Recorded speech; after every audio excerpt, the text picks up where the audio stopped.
This is episode 13 of Untangled Faith. If the idea of speaking makes you feel like you're going to get in trouble, that's a red flag in itself. I don't like being told what to do. So there is no way that a company would ever tell me who I can be friends with. The point of this episode is I really want to share with people the value of having somebody as you're coming out of a painful situation, the value of community. This is Amy Fritz, and you're listening to Untangled Faith, a podcast for anyone who has found themselves confused or disillusioned in their faith journey. If you want to hold on to your faith while untangling it from all the things that are not good and true, this is the place for you.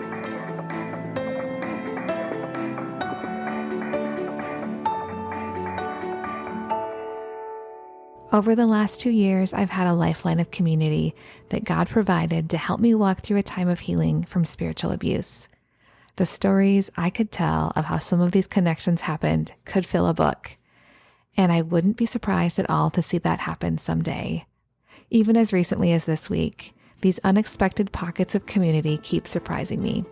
I met a new friend, Ruth, and she described this meeting as an unexpected circle of sisterhood. The number of people that have supported us is too many to name here, but I'm thrilled to introduce you to two of them. Melissa Hogan joins me again in this conversation, and you have already met her, but you'll also get to hear from my friend Lydia Craig. In this conversation, we share how we met, what it was like to be Ramsey Solutions spouses while under a no gossip policy, and how we were able to support each other as our time connected to Ramsey ended for all of us within several months of each other. And to keep the names straight, the first person you're going to hear from is Melissa Hogan, followed by Lydia Craig. I moved into a new house in 2015. God was prompting me to have community in some way, and that came in the form of starting a writing group. And I thought, well, I'm going to start a writing group. I don't know what this is going to look like. And I actually posted in the Lampo Ladies, which is the Facebook group Ramsey wives were in, or Ramsey women. And I did not know either of you at that time. So I find a significant amount of joy and irony that that's actually how we met. And both of you said, hey, we want to do that. I had not left the group, but I was not getting notifications because a lot of women talked on that group and it was kind of too much for me on Facebook. I had muted it or, whatever the notifications were back then. And by some chance, Melissa, your post came through, and it doesn't make sense even to this day that I would have seen your post looking for people that wanted to write, because that summer, I really felt like God called me to write as well. It was just all perfectly aligned. Once a month, we got together, we masterminded each other's projects, and we just happened to all have spouses that worked at Ramsey, all in very different departments that really didn't interact in their work life, which is really interesting. And then there were other people in the group too. It wasn't just us. There were some other local friends I had who were writers who had published books. And, it was just funny that, we were talking about writing, but it was also kind of masterminding. At some point, it morphed into a semi-support group. It's just amazing to me the things that God can do in stuff that doesn't seem like it means something significant. So part of our story with being at Ramsey, we were under this gossip policy. We weren't allowed to express any issues that we had that were negative about the company to each other. As far as we knew, we didn't know what each other's personal situation was or how people felt about the company. But along parallel lines, we all had our own separate little red flags every now and then, but we were not talking about them with each other at all. No. I just wanted to be really, really careful. I didn't want to get you in trouble. I didn't want to get me in trouble or our husbands in trouble, which sounds really crazy. If the idea of speaking makes you feel like you're going to get in trouble, that's a red flag in itself. Yeah. The point of this episode is I really want to share with people the value of having somebody as you're coming out of a painful situation, the value of community and how that has helped us, how all of us all had our own journey of coming to the end of the line at the organization. It just happened to happen at the same time for all of us. There was a period of about 3 months where all 3 of us were having serious struggles related to our spouse's employment at Ramsey. And we never once talked about it with each other. At the end of our time, Melissa wasn't talking to us about anything. And I did not know that Lydia, that their family was dealing with some really hard things in regard to work, and that was sort of coming to a head for them. I think we had a writing group in November of 2018. Yeah. And then we just stopped.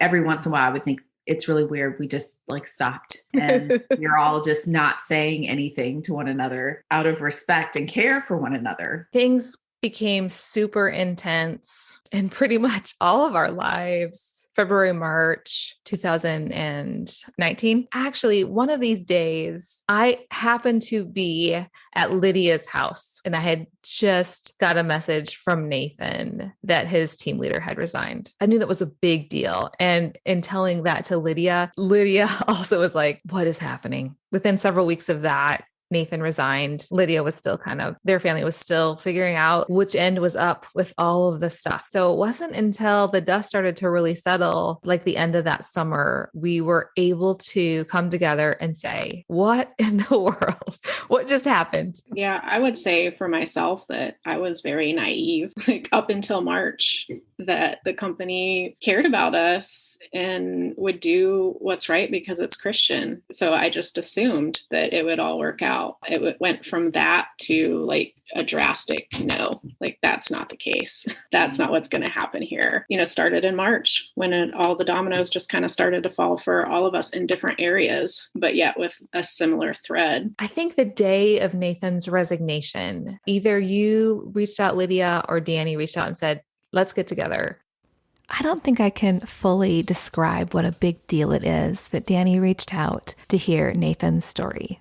And Danny was not at all worried about hearing the truth, because sometimes people will leave a situation and nobody ever asks a question. So the fact that he was willing to say, tell me everything, and willing to believe him. If you watch the dominoes falling in that story, when his leader and your husband resigned, within, I believe, 2 weeks, I was then under a gag order. Here, this whole period of time, I had the opportunity to tell you all what was going on, but God really wouldn't let me. I remember I had a very canned speech for, here's the deal. By the time I felt like I could tell you, or by the time also you were out, and I didn't feel like it put you at risk, then I really couldn't tell you. But then we just had to talk about other things, which was healthy in some ways, talk about other ways to support one another and untangle things, and not necessarily the specifics about what was actually happening. The cost, I think, is hard for people to understand. I remember saying to the wife of your husband's leader, if it's too costly to remain my friend, I understand. She said, that would never enter my mind. I believe I probably said it to each of you before the point came to give you information that would be burdensome. I think that's only fair before you give serious and hard information to say, hey, you don't have to know this. And there's a cost to knowing it. That is something that I really appreciate about our relationship. There's very good boundaries and compassion for each other's situations.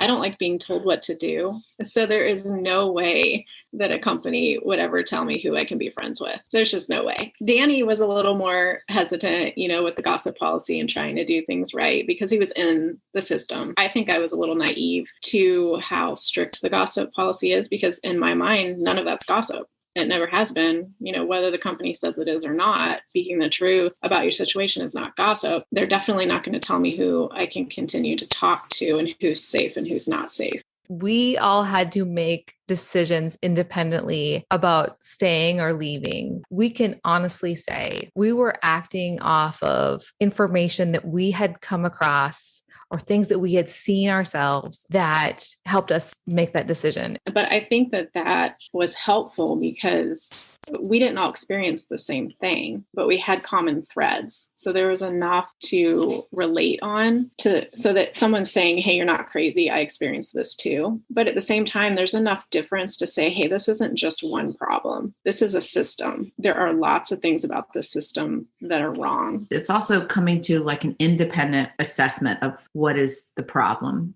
and what is happening to me. I think we each came to our own independent assessment that what was happening was abusive spiritually and in power and different ways. That then makes the discussion so much more rich because we understand it from our own perspective, not from somebody telling us, hey, this is what happened and this is what people did and what they said. We know our own experience and our own story. And then to hear other people's stories, it only can reinforce or take away with seeing additional parts of the pattern. I think if we had heard one person having a hard situation and it was isolated, that would be completely different. But at this point, after the many years, oh yeah, this isn't one isolated thing. And I also want to clarify, because I feel like in some ways, when somebody says, oh, you made that decision because of your relationship with so-and-so, it makes it sound like that isn't valid. We know that one of the narratives that was told after Nathan left Ramsey was that we did it because of my friendship with Melissa. To that, I just want to say, Melissa wasn't talking to us. She hadn't told us anything that was happening in her life. We had seen some things ourselves independently. I was begging her to talk to me and she refused. If you're actually a decent human being, you care about people's stories and you listen to them and they will inform what you do. You care if somebody is being injured by an organization that you're affiliated with. And that doesn't make your decision not valid. Listening, actually hearing and having compassion about people's situations. I mean, that's what Jesus calls us to do. When we refuse to take in and actually use the discernment that God calls us to, and we refuse to have compassion and say, well, that happened to you, but they were always nice to me. That's when we are outside of God's will for our lives. If this conversation seems to jump around a lot, that's because it's what we do when we talk. We talk about all the things. When you leave a place that's very much enmeshed in your faith, it's a big deal. And it can feel scary and it can feel particularly isolating. In the case of many people in this area, if you relocate for a job and it has any faith component, you can very easily have much of your world be all in one small bubble, even if you didn't intend for it to be that way. Like your coworkers, your neighbors, your local moms group that you're in, and your church can all be the same people. When you come to the end of the line at a place that's a faith community, that can be particularly hard and lonely because you often have to leave people that were your friends while you were dealing with one of the most crazy things you have ever dealt with. God wants us to know and understand the full panorama of humanity. I don't think God ever meant for us to surround ourselves with all the people who are just like ourselves, whether that's living in a Christian bubble, whether that's living in a white bubble. Part of preventing that situation is making sure that you have a broad community of people that you are involved in. If you do insulate yourself in one bubble, that your work becomes your family and your social circle and your church, you're at risk. And it's much harder to leave that situation, even when there are flashing red lights. It seems weird to say, go make new friends. Because that's really hard. I remember us having a conversation at one point about making friends as adults and how difficult that can be.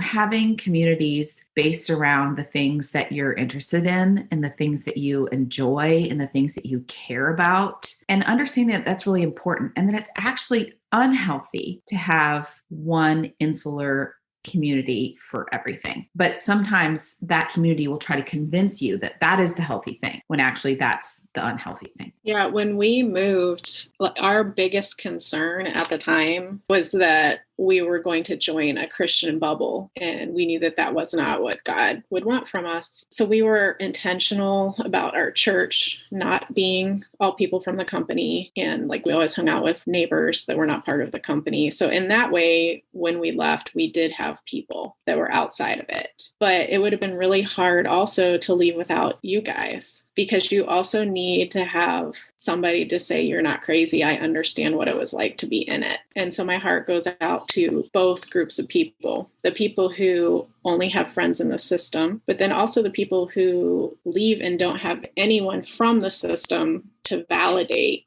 their experience. That word validating is what we have spent the last couple of years doing. One of the values of this relationship was that we could kind of like work through the things that had happened. As time goes by, you realize new and different things that were completely normalized. You know, for me, the invasion of privacy issue was in the exposure of my privacy. That's normalized. You don't think of that like 1 month out or 2 months out. It's 6 months out or a year out or even a year and a half out. You're like, oh, wait, that's really not right. And that's really not Jesus. I was told that was Jesus, and that's not. You know, sometimes it's only having healthy friends outside a system who can say to you, hey, wait a second, that's not normal. If my company did that, it would be a very bad thing and it might be illegal. So those kind of people that are willing to tell you hard things and that are willing to say that's not normal, those are the friends you need to have too. We all had different levels of feeling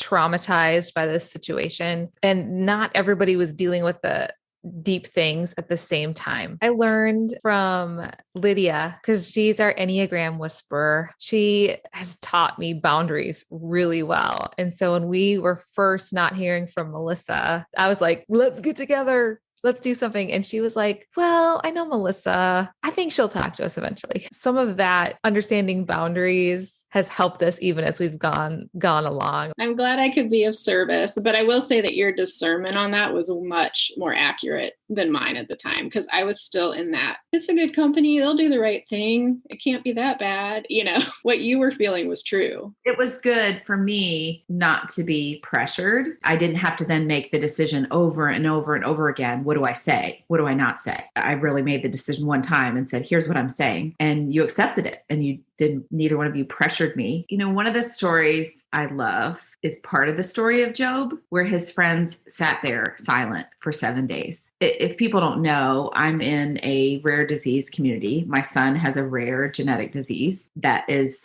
very severe and terminal. Our community goes through a lot of grief and loses a lot of children. And one of the things we talk about is sitting with Job. You know, you can't do anything. You can't fix it. You can't make it better. And just sitting with them in that grief and recognizing that grief, saying that you care about them and you want to feel their pain with them is so important and so impactful. And so in our situation, Amy, you just showed up sometimes and you didn't make any demands of me. You just sat with Job and stood on the sidelines of flag football games and didn't ask me the hard questions. That was really important. And I feel like we should all be the early friends of Job at many times in our life before we start accusing and shaming and all the things his friends did later. But just sitting with Job in the places where people are in hard places is really important. We can shift from talking about like what we feel like have been really serious, hurtful things to vacation plans, other things that just make us laugh. Yeah, that's a practice that I named at one point, death and curtains. I have a good friend, Sarah. She's a great decorator. And I was building this house at the time. Both of our kids have Hunter syndrome. And on the one moment, we would be talking about someone's child who was really, really ill, or some surgery that our child was having, or our fears. It was actually a period we were reading different books on grief. And then, you know, I'd walk in a room and she'd give me advice on what kind of curtains to hang in my bedroom. And I felt like, you know, you just have to live life. You can't stay in the space of the grief all the time. You have to have a well-rounded relationship. And so death and curtains, while we don't talk about death, we're talking about abuse and trauma. And then we're talking about our kids or going to the pool, because that's life. That's life, and that's healthy. Our friendship started on some similar interests, and we still even though we've been sort of sidelined by big life things, we're rediscovering some of those things again. And there was a time Lydia had checked in with us where you're like, who was I again? Before we had to deal with the world turning upside down and having to think through career changes. And do you remember that conversation? I feel like I'm still in that conversation. When you're in an abusive situation, like everything is crashing down and you have to leave and you have to basically restart your life. You know, my husband didn't have a job for a long time, so I had to pick up work, and I work to this day more hours than I did before we met. Or you have to process, you have to deconstruct, and all of that takes time. I've listened to a lot of podcasts that I wouldn't have listened to had this not happened to me. I've read a lot of books that I would not have read. We've had a lot of discussions that we would have never had. So, you know, all of that is part of the healing process. Unfortunately, the one negative thing is that you kind of lose the time and space for some of the things you used to enjoy. So like your hobbies, like writing, I don't write as much as I would like to. So I did come to a point where I was like, do you remember what my hobbies were? Because I don't have any self-care. I don't have any hobbies. What do I like to do? Remind me what I like to do. I mean, I'm reminded by something that Diane Langberg says, and that recovering from trauma and healing takes talking, tears, and time. All of those things take time away from all of the other things you're interested in doing. We've all been able to do those things together. And like you said, at different times, talk through different things. I know we've all cried about different aspects of things. And just the time it takes to reflect and realize new things is helpful. And we're all looking forward to having this hard thing take up less and less brain space. It does get less and less. I feel each year that goes by, more healing and more space to think about what's life going to look like outside of this traumatic peak. You know, it's just a peak in your timeline. It's not the whole story. Do you think we've been able to walk that line of healing and processing this in a healthy way? I think that's the helpful thing about having several people. You know, it's funny that I had always heard when I was younger that 3 friends is not really a good number, because 2 gang up and then on the other person, and 3 is not a good number for a friend group. And I've actually found that to not be true at all. There's a good check and balance. You know, I think we've all had our different times of you're really angry or you're waiting for God to do something. And when are you going to do something? Having 2 other perspectives of, well, hey, you know, here's what I read today, or here's what I thought about today, provides that check and balance on helping us process and work through, and especially work out some of those really negative, hard emotions. You know, we agree on a lot of things. We've also brought new perspectives to each other, learning, having healthy boundaries in a situation, a relationship. This sort of community, I think, is really important. If you don't, you can get probably drained. The wrong personality could allow themselves to get sucked dry through this. It goes back to that sense of having friendships and communities that are different from you that is so important. I always want to have friends who disagree with me on various points, because you can only really think about all sides of an issue if you hear a different perspective from someone who genuinely thinks about it that way. You can't just read about the different opinions. I mean, you can read about different opinions, but I love being challenged by someone who has thought through an issue and said, you know, have you really thought about it this way? And here's how I came to that decision. And here's how I came to that perspective. Yeah. And we were fortunate that we just happened to join a church that had that their small groups were always a mix of, you know, people in their 60s and people who are single and people who had young kids and people who had old kids. And, you know, so that was another blessing in our life that we had diversity and different opinions. That's a good point, because there's people that are listening, and I would characterize our situation, our group here, as coming out of a high control group where you really have some very specific things you have to believe, or very specific rules about things.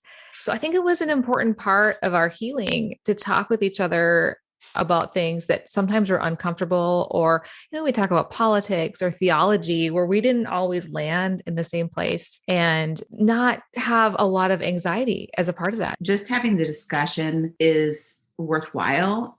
And it's part of caring about people, is to understand their perspective and understand their experience, that it's not important that everybody agrees on everything. Regaining that has been really good for my healing. Regaining the idea of it's okay to disagree. It's okay and actually healthy for us not to all look at something the same way, and to encourage that, actually, not to dampen that and punish that. I feel like we sort of were able to reclaim our voices. It was like a whole new world of communication was opened up. Yeah, it's bizarre to think that we were in a system where some topics were off limits. I've never in my life ever thought that a topic was off limits, but I want to talk about what I want to talk about. Like, my husband had an interesting situation where his next job, he would go into work and coworkers would be talking about what their next plans are. They'd be talking about, maybe I'm going to change careers, or maybe I'm going to quit and do this. And it just the realization, oh, that's normal. Like, we can talk about whatever we want to talk about and not be fearful. There are a lot of layers. Being able to peel the onion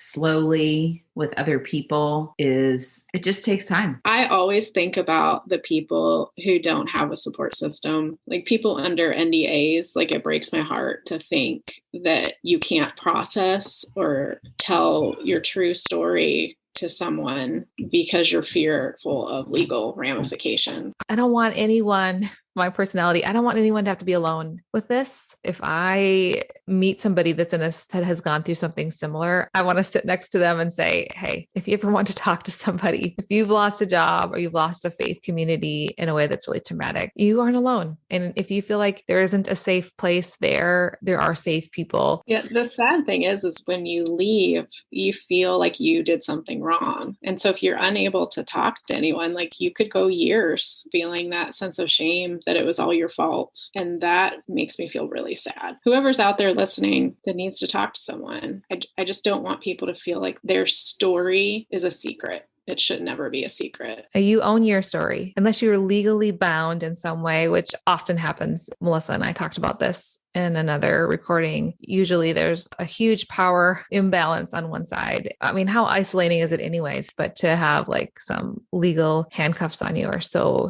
bad. You guys have had people reach out to you in the past that have had church situations or work situations where they just said, here's my story. And you've been able to listen and say, you know what? You weren't crazy. It wasn't your fault. And just to help reaffirm, if you have been beat down over the last season, here's what I see. Especially if you know that person, you could say, this was not your fault. I mean, that goes back to the issue of rules about gossip. The fact that your own story and things that have happened to you is never gossip. It's not gossip. And if by its nature, healing from trauma involves talking about your story, and in fact, repeatedly talking about your story, if you read The Body Keeps the Score, people who are suffering trauma repeat the same story over and over and over again. And that's just a symptom of it. To silence people, whether through a non-disclosure agreement, non-disparagement agreement, or in other ways to make them feel like they can't speak about something that's happened to them.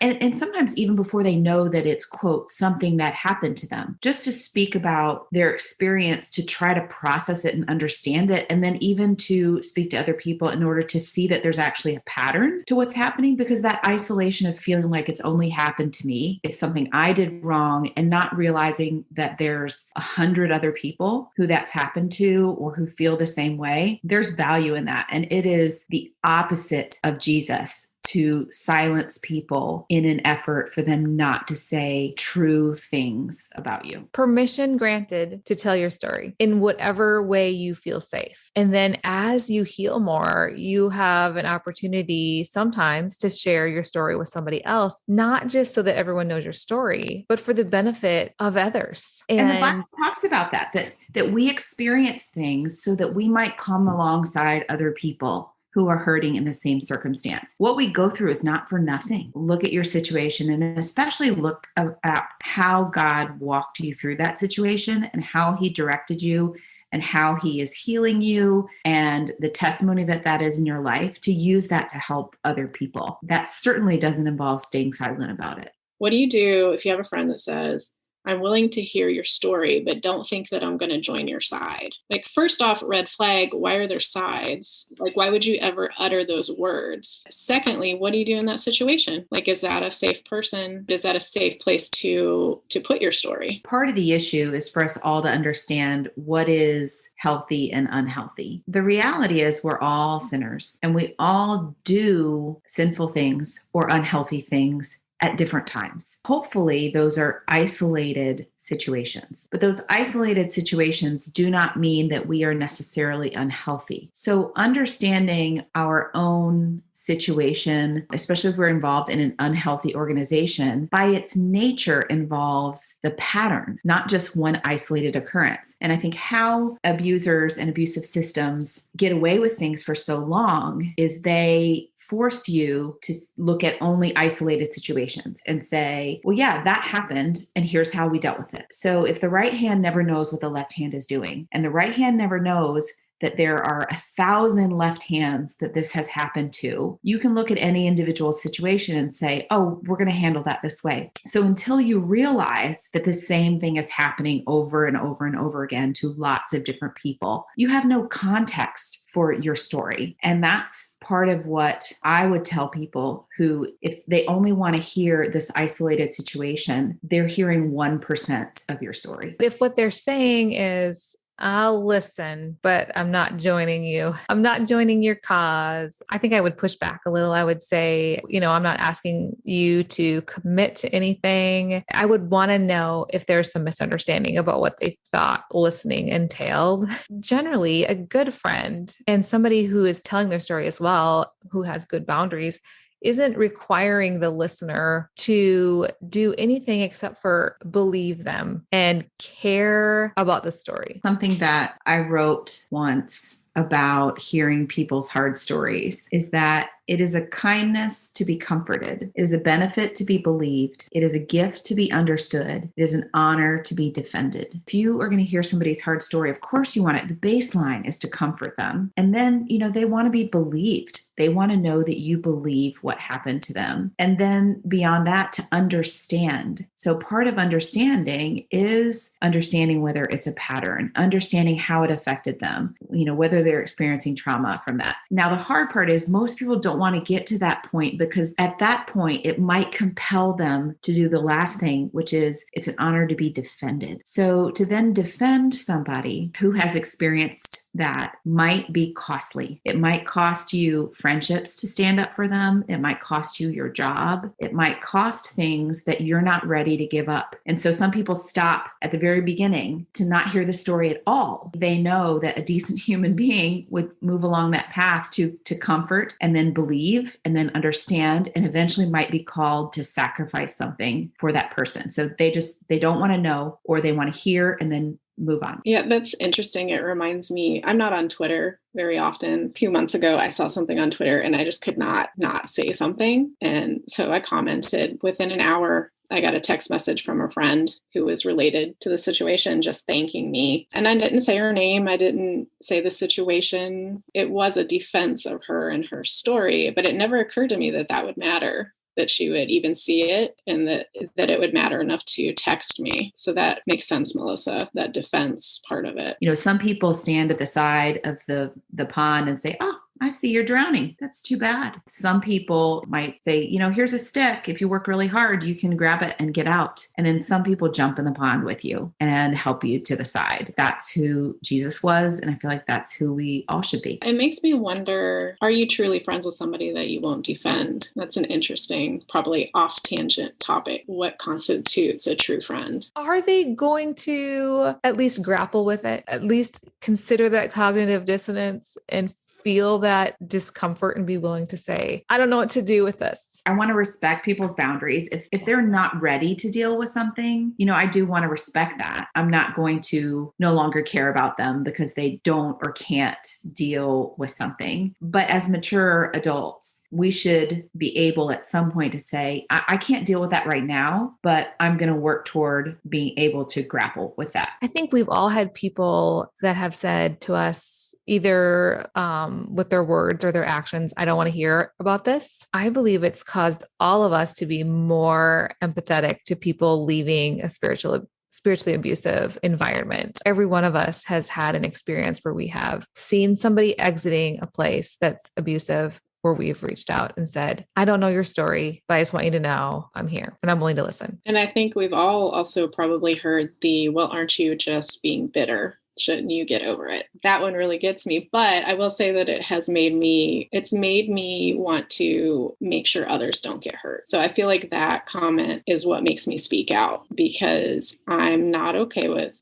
what happened to us happening to other people. Like, I'm not just going to walk away and restart my life and pretend like it never happened. So I think even though we've had friends that have been disappointing and not supportive, I think that there has been fruit from those experiences that have helped us become better people and support other people and speak up for people who can't speak for themselves. There's a quote from, one of the most toxic pastors out there, Mark Driscoll, who had to leave Mars Hill. He used to say there's a pile of dead bodies outside the church, and God willing, there's going to be more. I can't imagine how anybody thought that was characteristic of Jesus or someone they would want as a pastor. That's really just one of the signs, one of the red flags for a toxic organization, when there are just piles of bodies, piles of people who have been damaged and harmed, and they're finally speaking out and finally saying something, and that is never dealt with or acknowledged or recognized or reconciled. The idea that those people want to say, hey, I don't want that pile of dead bodies to keep growing is a good thing. From everything I've seen in the community of people who are recovering from spiritual abuse in some way, it's because of their heart for people, their desire for the refinement of the church, and their desire to see the testimony of Jesus be pure and not warped, and caring about people who are hurt. And it's never been from a sense of anger, vindictiveness, bitterness. It's really because of love for people and a love for the church and for the testimony that we're all called to have. How do you find community if it's not easily built in? We had already cultivated something years before this happened. How about the person that doesn't have that? Where do they find community? You find community and you grow community. To the extent that you don't have people that were in a similar circumstance to yours, telling your story to the people who are already in your life and helping them understand can grow that community. I have a great community on Twitter that I love so much. I've gone on to meet many people in real life from Twitter over the years. It started with a rare disease community on Twitter, and now there's a Christian community on Twitter. And then friends said, you meet people who care about the things you care about by doing the things you care about. That's how we met. It was hard to kind of take that step and say, oh, I want to start a writing group, because there's that fear of rejection. And so maybe you have to be the person that starts something or joins something or pour into the people that are already around you too. I would just add not to disregard the online community. There's a reason that the Me Too movement and the Church Too movement has been so powerful. And that's because there is a support group online for things like this, that you can tell your story and hear other people's stories and feel like you're not alone. So even if you have to start online, like, that's a start. Start following the right people, start sharing your story with people already in the movement of spiritual abuse. Yeah, Melissa and I talk in a different episode about a lot of the resources, books and authors, speakers, podcasts. You can find them on their social media, and often the people that are following them, interacting with them, will be a great place to start for sure. And we aren't with each other all the time either. You can use technology to communicate, chatting online, Voxer. You don't have to be in the same state, the same place. You can create community wherever you are. So that's what it's like to eavesdrop on a conversation between the three of us.